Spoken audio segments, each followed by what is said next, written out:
लसो फेफलो नमस्ते र आज म फेरि एउटा सानो भिडियो जोड्नु गइरहेको छु जसमा कि अस्तिको सालमा मेरो मार्टिन सालोको बिहे भएको थियो भने जुन भिडियो मैले देखाएको थिएँ तपाईलाई र त्यस पश्चात भिडियो एन्ड भएको थियो र आज फेरि त्यही भिडियोलाई फेरि जोड्नु गइरहेको छु जसमा कि उसको छोरा भएको छ र त्यस पश्चात उहाँले छोराको लागि बप्तिजमको लागि यहाँ बरबट चर्चमा लिएर आएको छ र त्यसको भिडियो आज म तपाईलाई सम्पूर्ण देखाउने छु र तपाईहरु बनिरहनुस् कुनै पनि भिडियो स्किप नगरी अन्तसम्म हेरिदिनुस् भन्ने अनुरोध छ र तपाईले पनि मजा पाउनुहुनेछ कि कस्तो के हुँदो रहेछ भन्ने कुरोहरु तपाईले पनि जान्नुहुनेछ है त।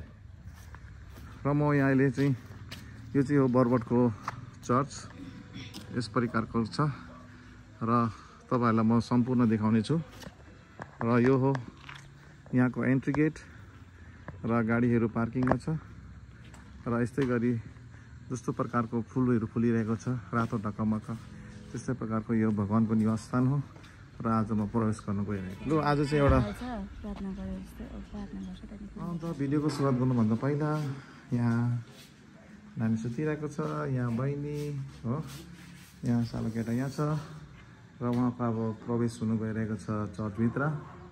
ल यस्तै गरी यहाँ मेरो सालो आपा है अन्त बहिनी सबैजना अब चर्चभित्र प्रवेश गर्न गइरहेको छ र हेर्नुहोस् र यो चाहिँ एकदमै ठुलो यादगार हो र एकजोको बहुत शुभ यो दिनको भित्रमा शुभ दिनमा चर्चमा र आपा बहिनी चर्चको भित्र प्रवेश गर्न गइरहनु भएको छ। यहाँ चाहिँ यस प्रकारको छ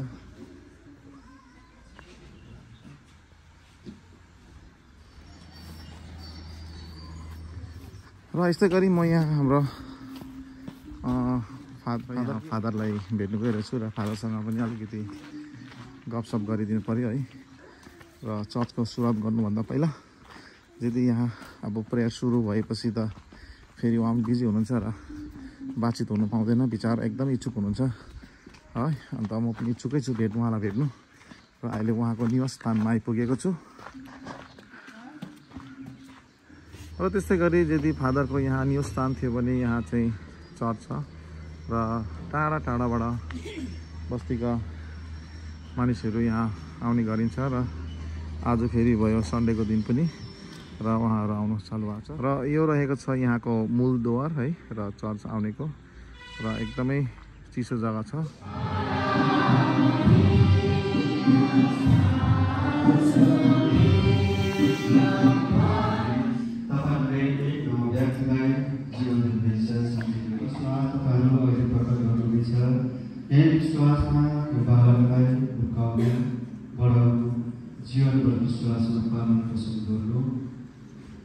अनि मण्डलीको योग्य सदस्यको तथा उत्तम क्रिस्तीय आचरणको उदाहरण दिनु तपाईँहरूको कर्तव्य हुनेछ। प्रिय मातापिता धर्ममातापिताहरू, तपाईँ पनि बालकहरूको निम्ति प्रार्थना गर्नुहोस्, यिनलाई 30 वर्ष ग्रहण गर्नुहोस्। आमेन। सबले आमेन भन्नुहोस्।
एउटा सानो बालकको बत्तिसमा भइरहेको छ।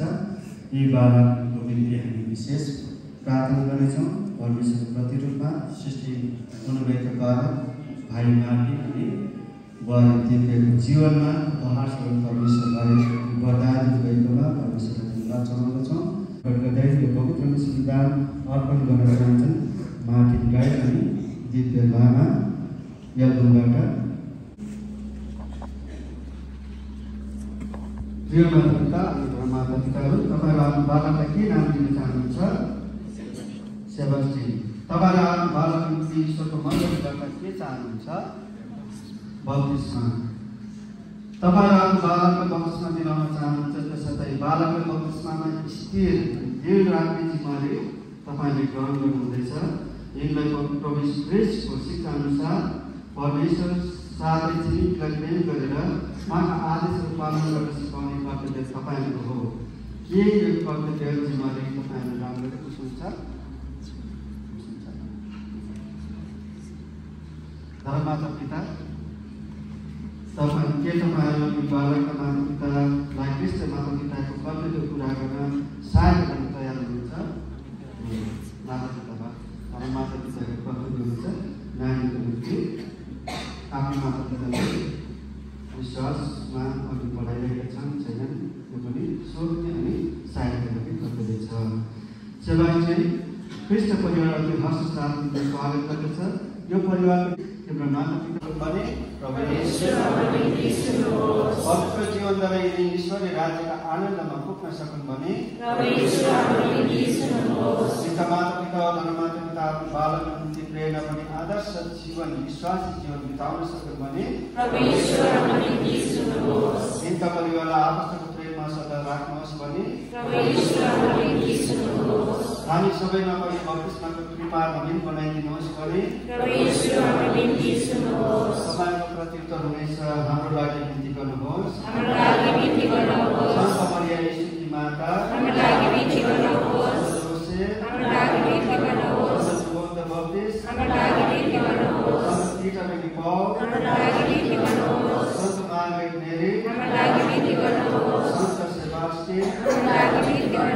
विश्वका सबै सन्तहरू, सर्वशक्तिमान अनन्त परमेश्वर शैतानको शक्ति विनाश गर्न दुष्टात्माबाट पाउन मानिसका अन्धकारका राज्यबाट मुक्त गराउन अब उनलाई तपाईँको ज्योतिर्मय राज्यको ऐश्वर्यमा ल्याउन तपाईँले आफ्नो एकमात्र पुत्रलाई संसारमा पठाउनु भयो। हामी बालकको निम्ति प्रार्थना गरिरहेका छौँ। यिनलाई आदिवाददेखि मुक्त गराउनुहोस् र तपाईँको मन्दिर बनाउनुहोस् जसमा कि तपाईँको पवित्र आत्मा यिनीमा वास गरून्। हामी निवेदन गर्दछौँ त्यस कामबाट प्रभुद्वारा आमेन। अरु चाहिँ बसिदिनुहोस्। सेबास्टिन, मुक्तिदाता प्रभु यीशु ख्रीष्टको नाममा म तिमीलाई मुक्ति कर्तव्य अर्पित गर्दछु। उहाँको सामर्थ्यले तिमीलाई बल दिउन् र जिउन निराजेको हुन्छ युगसम्म। आमेन।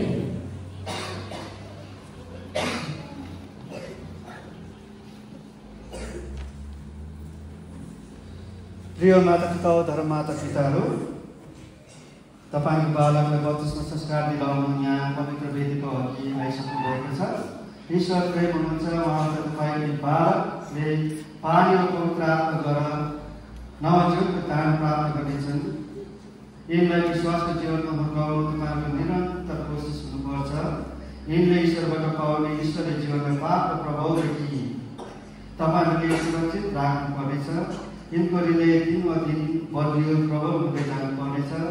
तपाईँको विश्वासले गर्दा यो भार ग्रहण गर्न तयार हुनुहुन्छ भने अहिले तपाईँहरू आफ्नो बत्तिसमाको समयमा गरेको प्रतिज्ञा फेरि दोहोऱ्याउनुहोस्।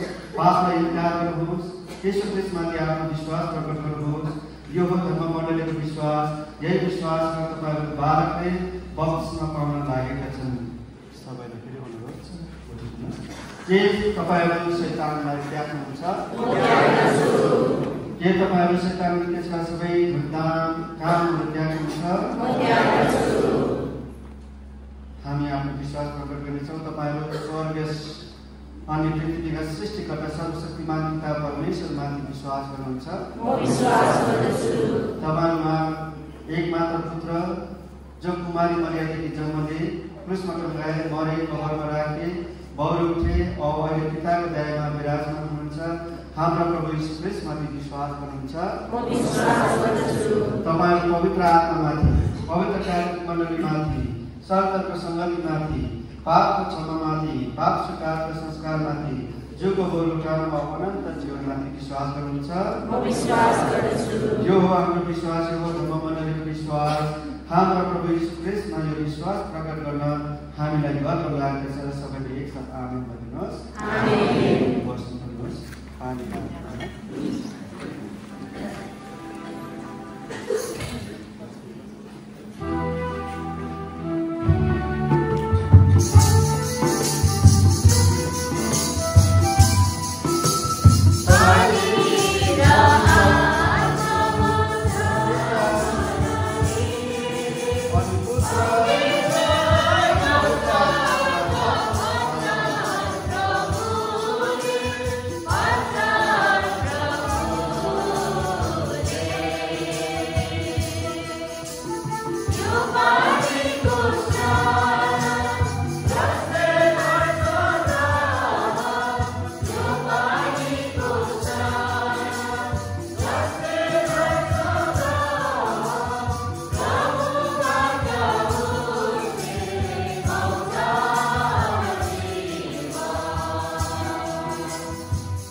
प्रभु यीशु ख्रीष्टको पुरोहितलाई प्रवक्ता अनि राजाको पदमा नियुक्त गरिनेछ। जसरी यीशुलाई पवित्र तेलद्वारा अभिषिक्त भएको थियो उहाँ, त्यसरी नै प्रभु यीशु ख्रीष्टको यी तीनवटा स्तरमा बालकलाई पवित्र तुल्याउनुहुनेछ पवित्र तेलद्वारा। सेबास्टिन, हाम्रो प्रभु यीशु ख्रीष्टका पिता सर्वशक्तिमान ईश्वरले तिमीलाई पापदेखि मुक्त गराए, पानी पवित्र आत्माद्वारा जीवन दिनुभयो और तिमीलाई उहाँको पवित्र जातिमा स्वागत गर्नुभयो।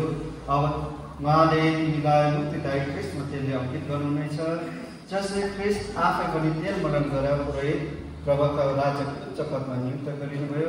उसले तिमी पनि सदैव उहाँको शरीरको एक अङ्ग भएर अनन्त जीवनको सहभागी बनाऊ।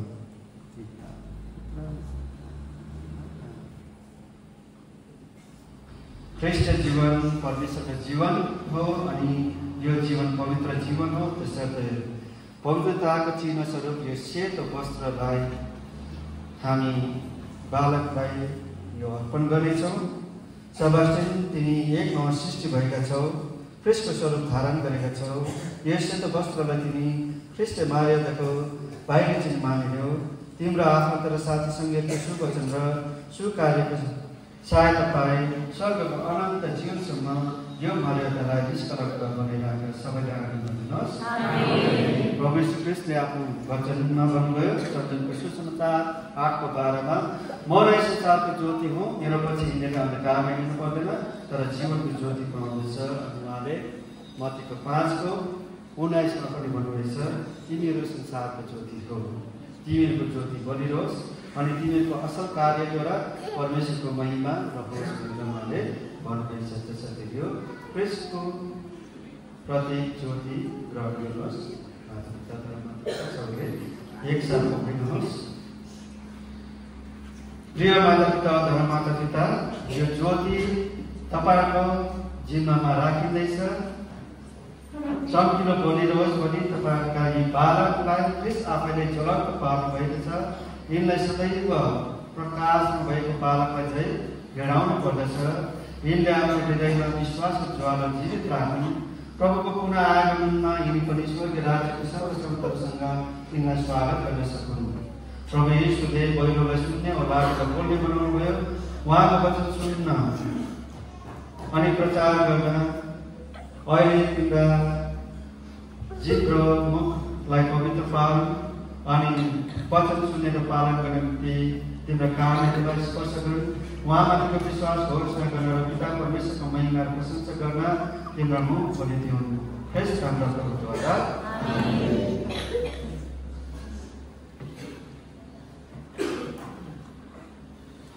सेबास्टिन, तिमीले ख्रीष्टलाई बहिरिसकेका छौ। बप्तिस्मा संस्कारद्वारा उहाँमै नयाँ जीवन अनि बप्तिस्मा पाएका छौ। हालेलुया, हालेलुया। विश्वास र प्रार्थना छ।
अनि हाम्रो दिनहरूमा हामीलाई कृपापूर्वक शान्ति दिनुहोस्, जसरी हामी उज्जवल पनि हाम्रो मुक्तिदाता यीशु ख्रीष्टको पुनः आगमनको प्रतीक्षा गरिरहँदा तपाईँको दयाको सहायताद्वारा हामी पापदेखि सदामुक्त अनि सब विपत्तिदेखि सुरक्षित रहन सकौँ।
अनि आजको सुसमाचारमा हामीले पाउन सक्यौँ कि 10 कोटीलाई निको पारे परमेश्वर हुनुहुन्छ, हाम्रो हृदयमा वास गर्न चाहनुहुन्छ। धन्यवाद उहाँको भोजमा अनि चाहिएकाहरू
Itu